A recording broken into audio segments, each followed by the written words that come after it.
Kırmaşının saatına göre işlemeye kaldı. Şimdi birinci arkasını açıp alalım sonra açıp oldu. Şöyle mat koydum açıp. Ben. Ha telefonla alayım. Ova. Bir açıp açıp göreyim size. Gitsen gidiyor kızım. Birinci vay. Bir dakika. İtibar vereyim size motorlarını. Bunu aylanıp durup aylanmayıp bakın. Oluyor aylanıp duruptu. To'g'rimizin şey yapıp bakın. Eğer bunu aylanmay qolgan bo'lganda, mana tros sel kirgan bo'ladi. Tros sel tortib turib, mana uni o'zgartirib torttirib bildirga to'g'ri kelmaydi deb. Bunaqay. Senkinde aylanib turibdi-da bu. Bemalol. Endi buyog'ini ochib ko'raymi sen? Oyoq soz ekan, buyog'i ishlamay qolgan bu. Shundan bir kontakt qiladi. To'q yemay qolyapti.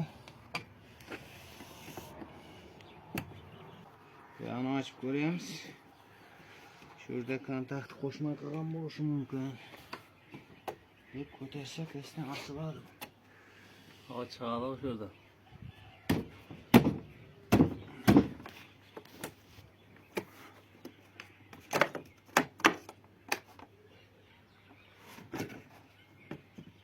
Bayağı da açılıyor.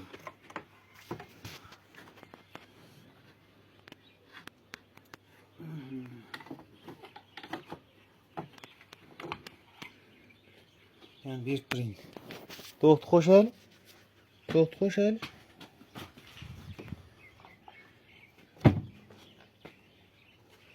Oldu mu? Kontakt qizib ketganda. Meniki to'xta qo'shib qo'yibsan ha? Ha. Hozir buni qo'shamiz buni. Buni qizib ochilib qolgan orasida.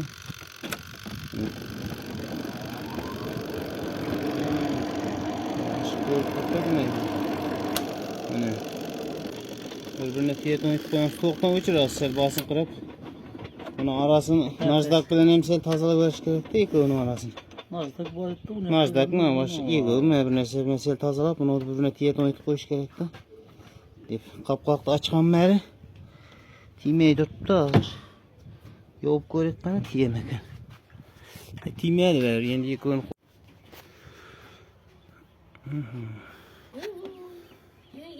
qayirib joyina keltirib qo'ydim. Hozir qopqog'ini ochaylik. Shakir. Qopqog'ini ochsan, orasi sal ochiladi. Qopqog'ini yo'g'onmay qayta joyina tiyaton bo'lish kerak. Qo'shaver o. Qo'shdingmi? Endi ishga tushiramiz.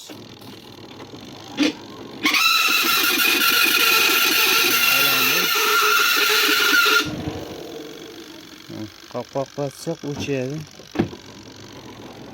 Endi chiyildab ovoz chiqib qoldi. Chiyildab ovoz chiqmasa, vanirlarni ozgina maytamiz berish kerak bo'ladi-da, o aylanib turgan temirning yanlarini. Ozgina maytamiz berik. Taqib turamiz, o'rishdi. Qo'shib ko'rdik. Mana bo'ldi. Soz. Ha bu bor bo'lib. Ertaroq bo'lsa akroza qo'ymagan. Ochqanda o'chadi. Uçgan turibdi. Mana bu oldu. Tayin Shakir.